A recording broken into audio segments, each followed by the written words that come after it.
this is Bobby Newman. I'd like to welcome you to this week's Research Minutes, the CPRE Knowledge Hub's weekly podcast where we interview researchers about the latest work being done in the field to help improve education. This week, I have the pleasure of speaking with Hua-Yu Sebastian Cherng, Assistant Professor of International Education at New York University, about his study, The Importance of Minority Teachers, Student Perceptions of Minority versus White Teachers, which was recently published in The Educational Researcher. Thank you so much for joining me today. Can you tell me a little bit about the background for your work?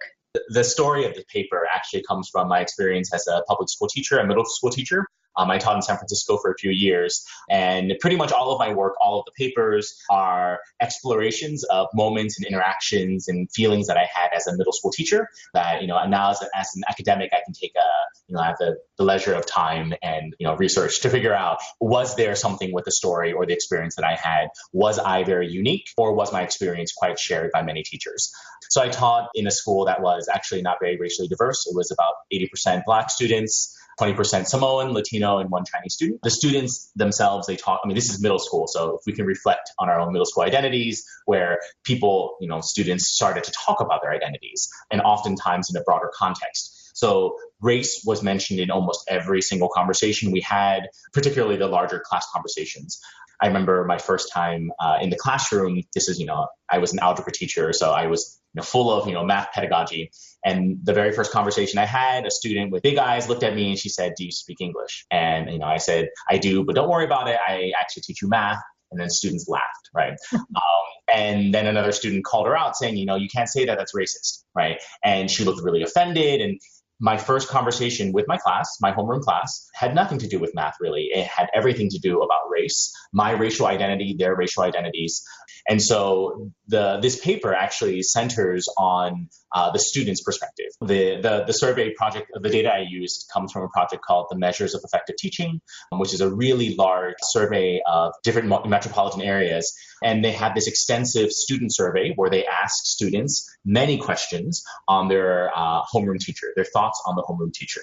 And in some ways, I actually don't pay too much attention on what every single question is. So when you ask students to report, different perceptions and opinions on their teachers, that by and large, students of all different racial ethnic backgrounds actually seem to have more favorable perceptions of Latino and to an extent Black teachers than they do of white teachers. And I should preface this by saying students actually had a pretty high opinion of the averages were quite high across the board. Right. So in some ways, a very positive note is that students seem to be towards the positive end on their perceptions of all of their teachers. But then when you actually look at kind of the more specific breakdown, you find that teachers of color, and in this survey, teachers of color were only Latino and Black teachers. There were not enough Asian American or Indigenous teachers to actually be identified. That students across racial ethnic backgrounds seem to actually have higher, more favorable perceptions of these teachers compared to white teachers. What methods did you use for your analysis? So the survey itself, it's a large-scale survey. There are, I think, 60,000 students that we had, so definitely more the statistical side. Almost all of my work draws from kind of econometric or demographic methods, but I always like to ask questions that I would say one of my former 13-year-old students can understand. And the question really just is, does the teacher's race and ethnicity matter in how, students think of their teacher? In some ways, this paper actually takes on this body of literature that's called race matching, right? And this literature argues pretty much that Black students benefit particularly from having Black teachers. And there's some evidence that shows that on some measures, on academic measures, it's important for Black students to have Black teachers. I actually find in this study that we do find that Black students do prefer Black teachers particularly, but of all of the student groups that prefer Black teachers the most, it's actually Asian American students. And no one would ever say that's race matching. And in fact, there's bodies of literature that kind of, historically place Asian American and Black relationships throughout U.S. history as not necessarily a very positive relationship. So the broader argument that I actually have is it's not really necessarily about, a certain racial ethnic category of teacher. And in some ways, it's not even that, we can only recruit more teachers of color. I think that teachers of color, perhaps through their own experiences, are able to work with youth of all different backgrounds in a way that's really important for youth. right? And that white teachers, again, on average, white teachers don't do it as much as teachers of color, but that's definitely not to say that in this survey of 6,000 teachers, there are not white teachers that are able to do this. I think that all teachers should be much more systematically trained to identify what is it about the relationships they can forge with different types of students. As an example from my own experience, oftentimes my white colleagues would feel very awkward about having conversations about race with my students. Race became almost this negative thing, right? A bad thing. Race was synonymous with racism, where for my students, the vast majority of conversations about race were about a little bit of compounding with culture. So they would say, in my family, right, or Black people do this, right? We have barbecues, we do this, we do that. And that's overwhelmingly positive. Right. And for me, in my own experience as a Taiwanese American, at home, we never really used the word race, but we talked about our identity all the time. Right. And it was our ethnic identity. And I think a lot of the white teachers were not, really because they weren't trained. Right. They were not trained to have these conversations. Oftentimes it would be very silent. Sometimes they would actually shut it down. And then students got the message. Right. We can't talk to this teacher about this. Right. About this important facet of our identity. Are there any limitations of this study that you think are important to keep in mind? So this study, oftentimes in big survey studies, we talk about something called nationally representative or probabilistic sample, which means that this survey can be generalized to the student population of the United States. So the measures of effective teaching, this study was not it wasn't a sample of all students in the United States.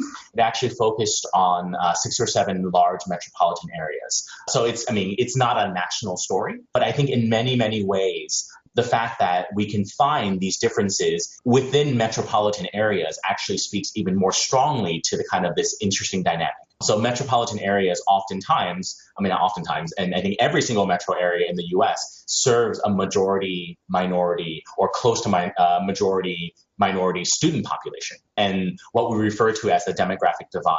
The composition of students and the composition of teachers are very, very different in the United States, and oftentimes they're the most different in urban areas. So I think that although this survey is not a national survey, the fact that it focuses only on these metropolitan areas where oftentimes the divide is the biggest is actually, it works in some ways in our favor, right? Not that I didn't collect the data, but I think that this story, if we were to go to, for instance, a suburban area, particularly a racially diverse suburban area, you would find the same story that would echo. What implications does your research have for state and district level policymakers?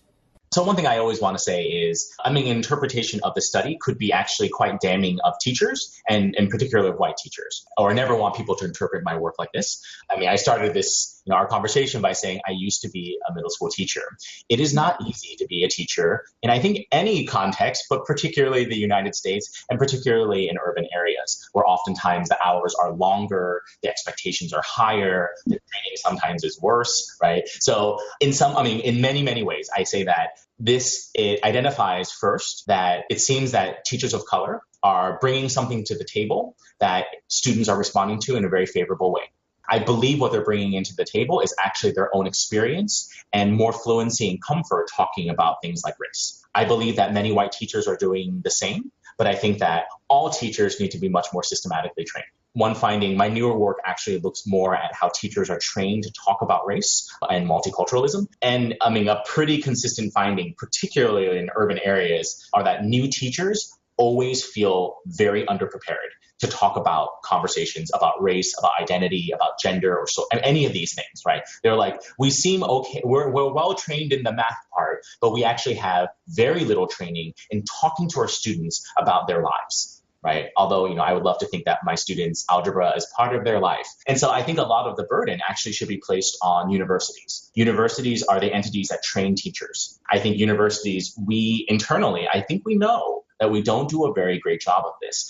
Part of it is that universities are not held particularly accountable to this, and that we're actually doing a disservice to first our teachers who walk into classrooms and they feel underprepared, and then ultimately to the students who then sometimes cannot have these conversations that are not just good for their social lives, but I can easily argue for their academic lives. If the student feels safer in a space with the teacher, obviously that's going to have academic benefits as well.